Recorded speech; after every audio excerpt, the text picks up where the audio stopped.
शेर कितना भी बुरा हो जाए वो क्या कहते हैं दहाड़ना नहीं छोड़ता है। और हेलीकॉप्टर की उड़ान भी किसी के भरोसे है। बीजेपी को मन था भाई ये कैसा दिल है जो एक बार भी धड़का नहीं। हाजीपुर पे आज भी कॉम्प्रोमाइज नहीं होगा। वो सीएम को भी निकाल दीजिए, उपेंद्र जी को भी निकाल दीजिए। 19 अप्रैल से पहले देखिए क्या क्या खेला होता है ना। वोट आरएलजेपी में दम है, कितना मिनिस्टर में दम है, कितना हमारे प्रदेश अध्यक्ष में दम है, कितना एमपीज में दम है। थोड़ा इंतजार कीजिए कीमत पर। पहले चरण में नवादा में चुनाव है, 1 महीना से भी कम समय बचा है, घोषणा नहीं कीजिएगा, कैसे प्रचार होगा? ये याचना नहीं अब रन होगा और आप कोई चीजों पे कॉम्प्रोमाइज नहीं होगा। बिहार एनडीए में सीट शेयरिंग का फॉर्मूला तय हो गया है।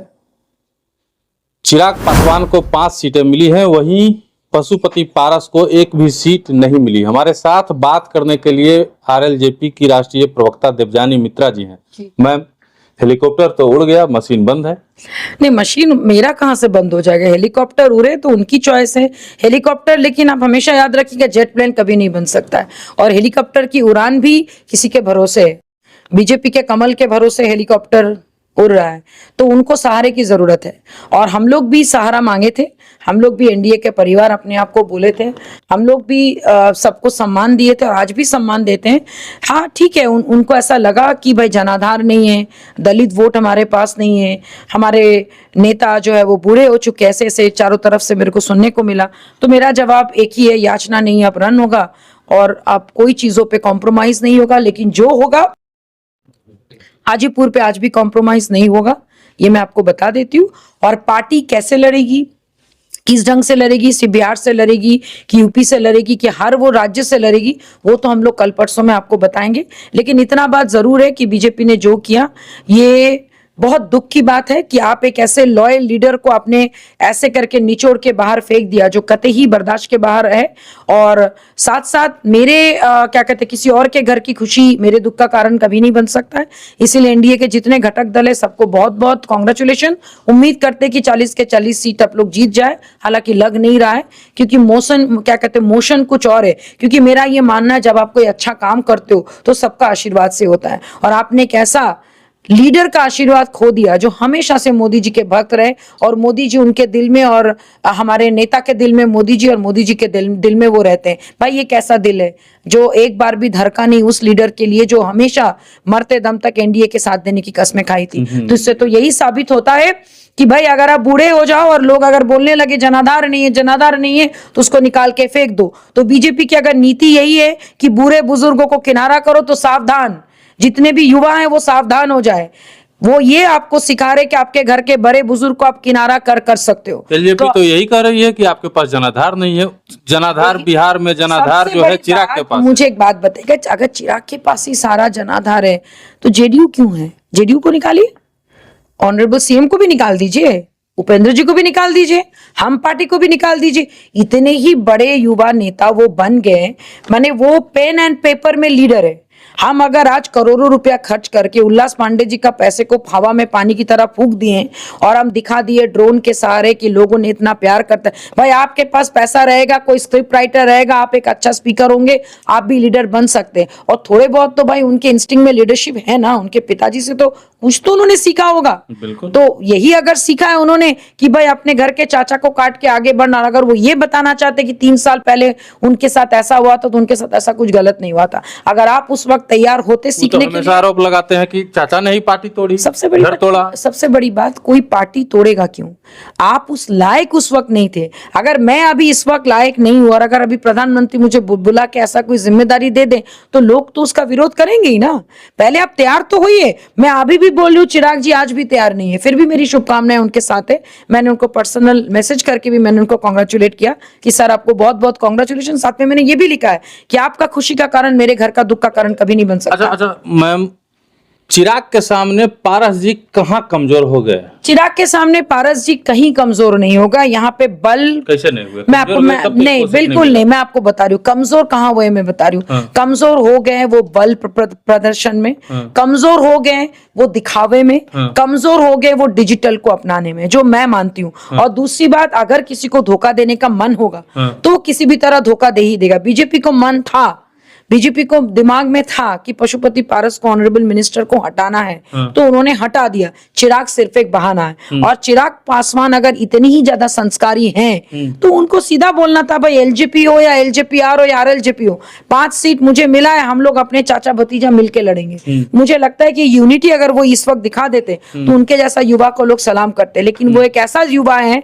जो इस वक्त वो एक इतिहास बना दिए कि घर के बड़े बुजुर्गों से किनारा कर लो, अगर उनकी उम्र हो रही है तो उनको आप सीधा ओल्ड एज में डाल दो। मुझे लगता है कि चिराग ने जिस तरह से विधानसभा में अकेले चुनाव लड़के बीजेपी और जदयू को दिखाया था कि हमारे पास जनाधार है, उसी तरह से कौन सा चुनाव विधानसभा में, पिछला विधानसभा में कौन सा वाला, कुर्नी वाला बता रहे हैं आप? हाँ, कुर्नी वाला उन्होंने तो चुनाव नहीं, नहीं अकेले लड़ा। जो चुनाव लड़ा था वो तो अच्छा, कौन सा वाला, कुशेश्वर स्थान वाला बता रहे हैं? पिछले फिर साल विधानसभा का चुनाव उन्होंने अकेले हाँ, लड़ा तो भाई था वो ना। कितना वो वोट से वो ये किए थे। जनाधार तो दिखाया ना, जनाधार वोट उन्होंने तो आया, सीटें नहीं मिली, वोट तो आया क्या ना। बात कर रहे हैं? मतलब अब ये कहना चाहते हैं मैं लोगों को दिखा दो और मेरे पास सीट नहीं आई तो मैं बहुत बड़ा लीडर हूँ? क्या बात कर रहे हैं? अगर ऐसी बात है, मैंने बताया ना कि जनाधार की बात है, दलित वोटर्स की बात है, तो दलित वोटर हमारे साथ कितने हैं और जनाधार क्या है? तो अभी तो लोकसभा चुनाव बाकी है ना, 19 अप्रैल से पहले देखिए क्या क्या खेला होता है। एक खेला बीजेपी ने किया हमारे साथ, अब एक एंड जो जिसको कहते हैं ना, शुरुआत आपने की, खत्म हम करेंगे। क्या कीजिएगा? तो शुरुआत उन्होंने क्या, खत्म हम भी चुनाव लड़ेंगे। हाँ। हम भी चुनाव लड़ेंगे। अकेले? आप अकेले लड़ेंगे कि दो अकेले लड़ेंगे कि पूरा आर्मी के साथ लड़ेंगे, ये तो इंतजार कीजिए ना। आरएलजेपी की अब क्षमता क्या, समय नहीं। अच्छा भाई, अगर सीट शेयरिंग, 1 महीना से कम समय सबसे में बड़ी बात, चुनाव हो अगर क्या कहते हैं, आपके चुनाव आयोग का लिस्ट जारी होने के बाद अगर सीट शेयरिंग की घोषणा हो सकती है, तो सीट शेयरिंग की, एनडीए का सीट शेयरिंग की घोषणा के बाद भी हम लोग भी अपना सीट शेयरिंग की घोषणा कर सकते हैं ना। 19 अप्रैल आने में अभी 20 दिन है, तो इसलिए घबराइए मत। राष्ट्रीय प्रवक्ता है आप, आपके नेता ने कुछ तो शेयर किया होगा आपसे। कुछ नहीं शेयर किया, उन्होंने यही कहा कि हम हाजीपुर से चुनाव लड़ेंगे, हमारे जो भी सिटिंग एमपी उनके साथ हम लोग लड़ेंगे, एक साथ मिलके लड़ेंगे। बाकी जिनको हमारा साथ देना है वो वेलकम है, जो नहीं देना है वो भीड़ का कम है। जिनको आना है वो आए, जिनको नहीं आना है ना आए। वीणा देवी को अगर आना है तो उनकी भी चॉइस है, महबूब अली केसर जी को आना है भी तो उनकी चॉइस है, क्योंकि वो लोग अभी इधर उधर कर रहे हैं बोल के थोड़ा डाउटफुल लग रहे हैं। बाकी हमारे 2 जो सिटिंग एमपी है हमारे साथ हैं, आप देखिए जो होगा अच्छा होगा, लेकिन किसी भी कीमत पर। पहले चरण में नवादा में चुनाव है, 1 महीना से भी कम समय बचा है, घोषणा नहीं कीजिएगा, कैसे प्रचार होगा, कैसे पता कि कल हम लोग घोषणा नहीं कर रहे? आज अगर सीट शेयरिंग की घोषणा हुई है, हम लोग बहुत उतावला होकर चीजें नहीं करते, बहुत सेटल माइंड में, बहुत प्लानिंग करके, बहुत आराम से। मैंने कहा ना, शेर कितना भी बुरा हो जाए वो क्या कहते हैं, धारणा नहीं छोड़ता है। आपको कैसे पता कि हम लोगों ने कुछ प्लानिंग नहीं किया? कुछ तो किया होगा, समय का थोड़ा इंतजार कीजिए ना।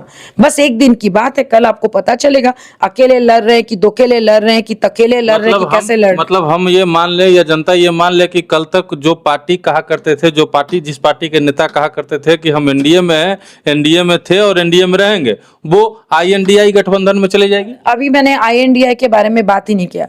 हम लोग घर नहीं छोड़े, किसी और ने डिसीजन लिया ये देखकर कि भाई इनके पास जनाधार नहीं है, बुरे हो गए तो इनको साइड करो, तो उन्होंने ये एग्जाम्पल सेट किया कि जितने भी बूढ़े बुजुर्ग हैं सबका कोई स्थान नहीं है बीजेपी में, तो सोच समझ के वोट भी देंगे लोग। आप जो 40 के 40 सीटें बोल रहे हैं, मतलब आप युवाओं को ये सिखा रहे हैं कि भाई इतने बड़े लीडरशिप है और उनके पास जनाधार नहीं है, उनके पास कोई वैल्यू नहीं है, तो आपने उनको फूड प्रोसेसिंग मिनिस्टर आपने क्यों बनाया, केंद्र में मंत्री क्यों, ऐसे ही बना दिया आपने? तो ये उनको सोचना है, हमें नहीं सोचना। को लगा होगा कि पारस जी की पार्टी कमजोर है, क्या कर लेगी? नहीं, वही बात है, उन्होंने कमजोर समझने की गलती की, हम लोग कमजोर नहीं है। तो वक्त पावर अपना, बस वही बात है ना, वक्त का इंतजार कीजिए। मैंने कहा ना कि इस बार बड़ा खेला होगा और पिक्चर अभी बाकी है, और इस बार याचना नहीं है, रन होगा। थोड़ा इंतजार कीजिए, थोड़ा इंतजार आप कहते हैं राष्ट्रीय पार्टी है, राष्ट्रीय पार्टी है तो क्या कर लीजिएगा? वही तो जनता जानना चाहती है। क्या करेगा राष्ट्रीय पार्टी? अपना जनाधार दिखाएगा, जो आजकल बड़ा हैशटैग चल रहा है ना, जनाधार। व्हाट जनाधार भाई, क्या है जनाधार? जनाधार का मतलब ये है कि भीड़ इकट्ठा कर लो। जनाधार का मतलब है कि कितना वोट आपको मिला, और वो वोट हम लोग दिखाएंगे कि कितना वोट आरएलजेपी में दम है, कितना मिनिस्टर में दम है, कितना हमारे प्रदेश अध्यक्ष में दम है, कितना एमपीज में दम है। थोड़ा इंतजार कीजिए। चिराग के प्रवक्ता कह रहे हैं कि उनको जहां जाना है जाए, कोई फर्क नहीं पड़ता। चिराग के प्रवक्ता क्या भगवान है, अल्टीमेट है भाई? वो उनको खुद ही उनके संस्कार इतने खराब हैं कि वो दिखाते हैं कि भाई वो बिहार का कैबिनेट मंत्रियों का स्वागत करते हैं और उस पोस्टर से सीएम का चेहरा गायब करते हैं। तो उनका ये बेसिक संस्कार है कि बड़े बुजुर्गों को सम्मान नहीं दो, इसीलिए उन्होंने अपने पिताजी को भी सम्मान नहीं दिया, इसीलिए उन्होंने अपने चाचा जी को भी सम्मान। आप लिख लीजिए, उनके पार्टी में जितने भी बूढ़े कार्यकर्ता है सबको एक एक करके वो बाहर निकालेंगे। लिख लीजिए, मेरा भविष्यवाणी अगर गलत हुआ तो आप मुझे बोलिएगा। चिराग के सभी प्रत्याशियों के खिलाफ जहां जहां उनको सीटें मिली हैं, आप उनके अपना भाई उम्मीदवार सबसे उतारिएगा। बड़ी बात, उनके खिलाफ लड़ेंगे कि नहीं लड़ेंगे बात की बात है, हम अपना जनाधार जरूर दिखाएंगे। तो उनके खिलाफ नहीं लड़े। मैंने क्या बोला, हम अपना जनाधार जरूर दिखाएंगे, उसके लिए हमें जो करना पड़े हम करेंगे, लेकिन हम अपना जनाधार और दलित वोट कितना है वो जरूर दिखाएंगे। कुछ और ऑफर मिलेगा तो बदल तो नहीं लेट्स सी बट हाँ, ऑफर अब क्या मिलेगा? सीट शेयरिंग की आपकी घोषणा हो गई, सब कुछ हो गया, एनडीए सर क्या ऑफर मिलेगा बताइए, क्या ऑफर मिल सकता है? बिहार में मंत्रालय मिल सकता है, बिहार में पारस जी को मंत्रालय राज्यपाल बनाया जा भाई, सकता वो है, ऑलरेडी वो सारे ऑफर को ठुकरा के राज्यसभा भेजा जा सकता है। लेट्स सी जो भी होगा। हम तो चाहते हैं हमारे पार्टी के लिए अच्छा हो, लेकिन हम लोग ऐसे हार मान के दुबक के बैठने वालों में से नहीं है।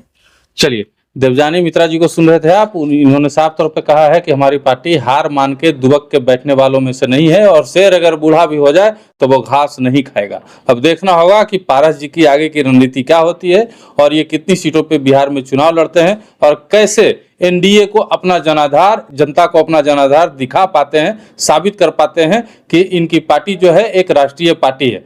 तब तक बने रहिए हमारे साथ, देखते रहिए मगही न्यूज़। धन्यवाद।